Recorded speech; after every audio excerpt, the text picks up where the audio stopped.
Mantras. Why do people chant mantras? What is that all about?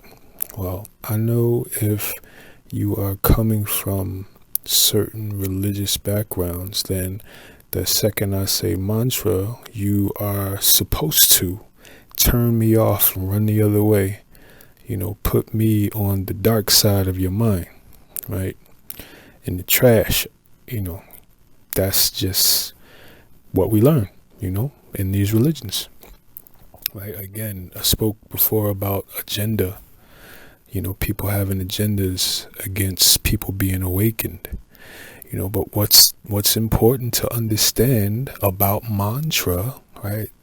Mantra is, you got to think about, the human, right? The human being, right? We understand is a vessel through which sound travels, and we can break down the word etymologically, right? Per sun. Per means through, sun is sound, right? So the per sun is something through which sound travels.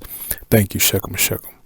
That was the first individual who I ever heard, deal with that in that way. So I don't want to steal that thunder. Duau. But yeah, it's true. If you understand your own experience, right? Lots of times the way you respond to people has to do with how they come at you. If somebody comes at you with raised voice, it's going to raise your fire, right? It's going to raise your voice. It's going to raise your demeanor, right? If somebody comes at you with a soft disposition, you're going to be inclined to be soft along with them, right? So the vessel, works with sounds, This is why certain sounds put you in a certain mood. This is why you need to have your workout music and it got to be this with this beat and da-da-da-da-da, right? This is why, when you see the rituals being done, they're playing the drums and the people are chanting and various, people are stimulating their faculties, into different states, different modes that come along with the vessel, right? Different modes of operation, are accessed through sounds, through a vibration, right? God said in the beginning there was what? The word, right? It was a word that started the spark of creation, and there is a consistent word or sound that exists through this whole creation, and it's like a vibration that exists, the creator exists on a certain vibration, and that vibration has prefixes that you add to it that move it in a different direction. You know what I mean? Like, there is a word that will calm you down, right? There's another word that will hype you up, and these are all connected to the vibration of creation, right? So it's like the vibration of creation exists, and then when you you change the vibration by the prefixes and the suffixes, right? That's how you affect your spirit. This is why chanting is a thing. Chanting is a thing because the human is something through which sound travels, something that sound is affected by, something that works on vibration, frequency. This is how the human being works.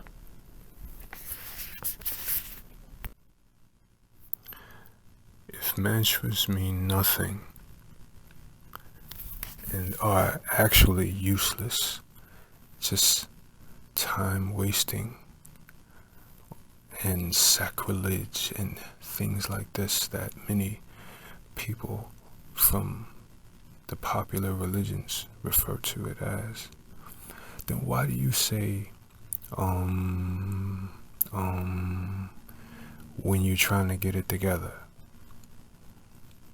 When you try to get it together, the first thing that comes out your mouth is, what are you saying? At this point, you sound like the Buddhist monks, the Tibetan monks in their temples going, Om. What are you doing? You are invoking the God within. The mantras exist within you because you are something through which sound travels. You are affected by the sounds that you make and that are made on the outside of you. And it's a matter of how still you are, how much personal stability that you have, that these outside sounds affect you. But you create the sounds that you want to manifest through you. You create the sounds of the emotions that you want to manifest. What is that about? I wonder. What are you saying? You're calling Tehuti when you say, Tehuti's mantra is And you'd be surprised what you come up with if you sit an hour chanting silently the mantra while breathing, going into trance. You'd be amazed. Just try what I say. You think you're gonna go to hell, or you think that, some way you're dishonoring God if you chant a mantra, then your way is closed. Whatever you can learn from the mantras inside of you, whatever powers you can invoke and have come through you, that road is barred to you because of your belief. Your B-L-I-E.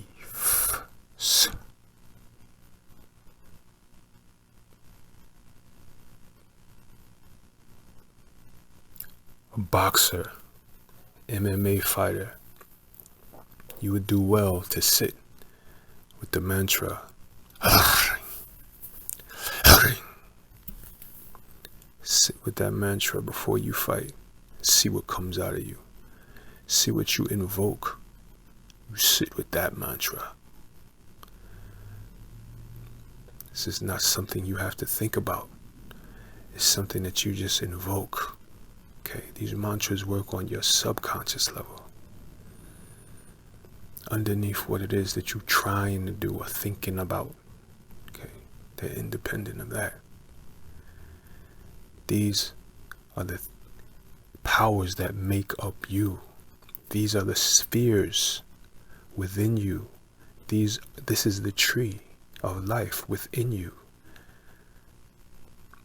Each sphere has a different vibration that you invoke when you chant these mantras. Must learn to master the state of trance. The state of trance is where you get things done within your being. It's where these powers take root. It's when you go into trance. If you don't know anything about trance, you don't know anything about mantra, then all you have is your mind. All you have is your waking ability to latch hold of something you read or you heard and try and use it in your life. Right?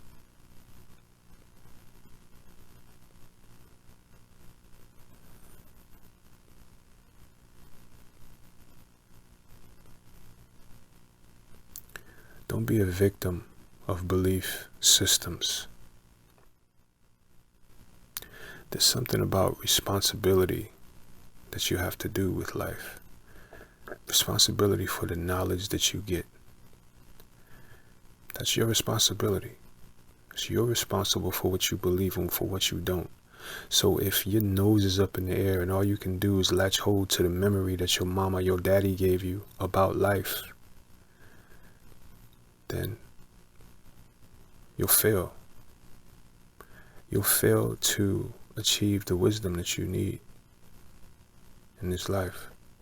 You'll fail to get the answers that you need in this life. You came in this world by yourself. Osir is the one whose father does not know his name. Osir is direct from God. Where is your Osir? Are you Osir walking this planet? Or are you up on the shelf of some religion, some religious belief? Don't think that a man is not successful because you don't see his outward success. Don't think that. That is folly. You have no clue what's going on the inside of people. It's not for you to know until you know, until it is shown. Don't think that life is a place where we come to not have challenge. Don't think that. Come here to be challenged. Thing is, how many of you are egoless? How many of you have the ability to spit your challenges out for the world and not give a crap of what they think? This ain't for you, it's for that person. Person living his life before God, before his Shepsu. Don't think that success means a life without challenge, a life without issues to be handled. It's a matter of where do you keep your head? Where do you keep your heart? Where do you keep your mind during these challenges? Stay awake. Don't sit up on some religious shelf. Circumspection means understanding all perspectives, understanding the issue from all angles, taking into consideration the motives of others. You use these to make your decisions, not some memory.